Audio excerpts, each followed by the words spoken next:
Alright, so in case you missed it, and I didn't explain it, I do have this file available for your download in the description of the video. I have both the file for the solid part as well as the drawing here for the part as well.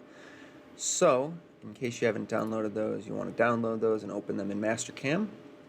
So, when you open this part file, it may or may not bring in what's called a machine group here in the toolpath manager. If it does bring in a mill group, perfect, that's great. We are going to be using a milling machine to make this part. If it comes in and the toolpath manager here is blank, fret not.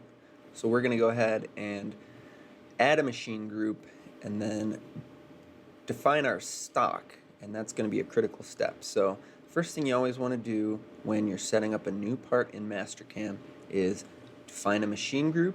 You want to make sure the part is oriented correctly in space, and then you want to set up your initial stock. Those are the three important steps. Every time you set up a new part, you're going to need to do that. So to set up a new machine group, we're going to right click in the toolpath manager. We're going to go down to groups here, new machine group, and we're going to click a new mill group. That's going to pull up the default mill group. So in my case, you can see over here, it actually creates a specific machine that we use here in the shop.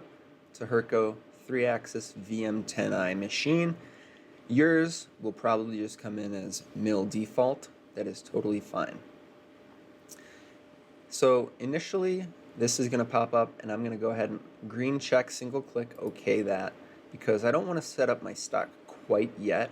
I want to make sure this is oriented correctly in space first before I set up my stock. So here, if I click this plus or minus collapse button here, it's going to open up these right here.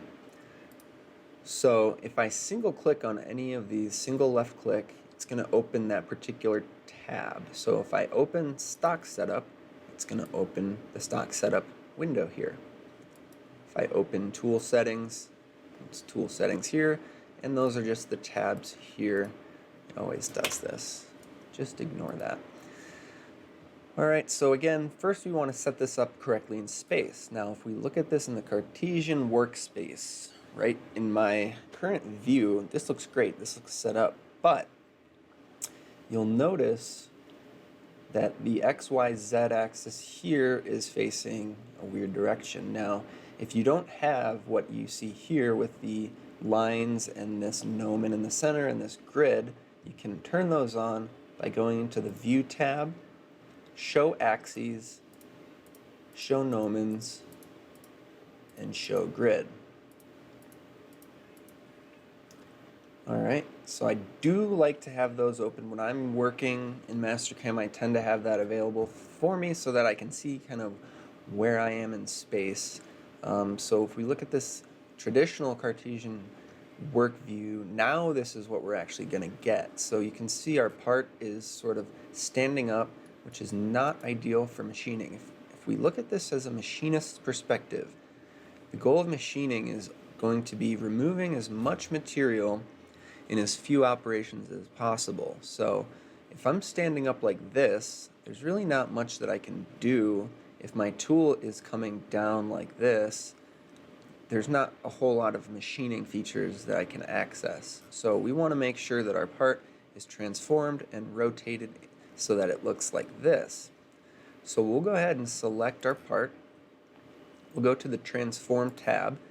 Got a number of different options here, and the most diverse and functional transform option that I've found is dynamic, and this allows you to really control what you're doing. So I'll go ahead and click that. So because I've already selected my geometry, I'm ready to translate. Now I can place this origin basically anywhere I want, and you'll notice it anchors to a bunch of features. So it can anchor to the center of an arc, can anchor to a point, and that's about it really. So thinking about this from, again, a machinist perspective, I want my origin to be somewhere relevant. So I could put my origin at the corner here. I like to put my origins in the center. So to do that, the easiest way to place it automatically is to go to this auto cursor here, and I have a number of different options, and this is basically just selection method. So if I click face center, now my gnomon is going to basically, any face I click, it's going to go to the center of that face, and this is really useful in this case. So I can just click this face here, it's right in the center, and I'll click OK. Now it's telling me manipulate the geometry. So again, in Cartesian space, you want our part to be rotated so that the Z is like this. So we can see here, I need to rotate this. And to do so, if I click the middle of this arc here, it's going to allow me to rotate this. Now if I bring my mouse way out here, you'll see those numbers are very precise. They're not snapping. So I want to snap those numbers, and I messed up because I clicked it. So again, face center, ignore me. So I want to rotate this. Now again, I can either click this into place 90 degrees here, or if I go to the number pad, I can type in 90, enter, and it automatically rotates it where I want. So I'll click enter again. So now our rotation is correct. And if I grab the anchor here and I click it and drag to the origin, now my part is exactly where I want it to be. So again, if I click an isometric view here, that's exactly what we want. Our Z is right at the top of the part, and our X and Y is right in the middle. So when we go to set up the machine, we know that our origin is at the top and right in the middle. Alright, the next prep step is to simply create some stock.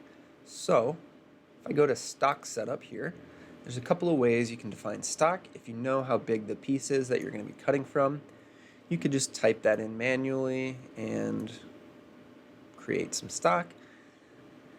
However, I like to do this automatically, so I can do all entities, and that's going to basically create a bounding box around all of this, so we can see 3/4 inch on Z, 4 inches long on X, and 1.9 on Y. Another thing you want to make certain of is that your display is checked on. So I know in this case we're going to be using, we want to oversize this piece of stock just a little bit. So let's go ahead and type in 2.125. We'll go ahead and type in 4.125 on X, and on the Y, or sorry, the Z, we want 1 inch. Go ahead and OK that. And now we can see we have a piece of stock. Now the reason that I created this slightly oversized is because, again, you want to complete as much of this as possible in a single operation. And if I had a 3/4 inch tall piece of stock here,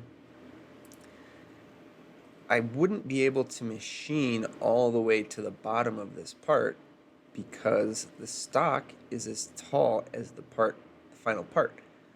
And if I bring a tool all the way down 3/4 of an inch, I'm going to be milling into whatever device is clamping onto my part. In this case, a simple machine vise.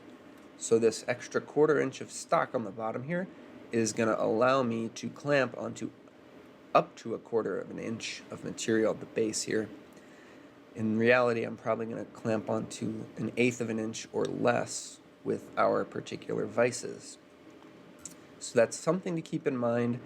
Generally speaking, you want to have a little bit of extra stock, a little extra meat around the material, around the part, so that you know when your tool comes in, you're going to clean up every single edge of this part. And again, you need something to clamp onto. So thinking like a machinist, you're going to need something to clamp onto. That's part of the thing when programming, is thinking how you're going to actually hold this part in the machine for the machining operations. You can't just stick this on a vise and not clamp it down, because that's not going to work. And in a simple part like this, the most obvious method of clamping is going to be a machinist vise. So if you have any questions, you're not sure about something, go ahead and leave a comment in the comment section, and we will get back to you and help you solve your problem. So in the next video, we're going to go ahead and jump right into toolpaths.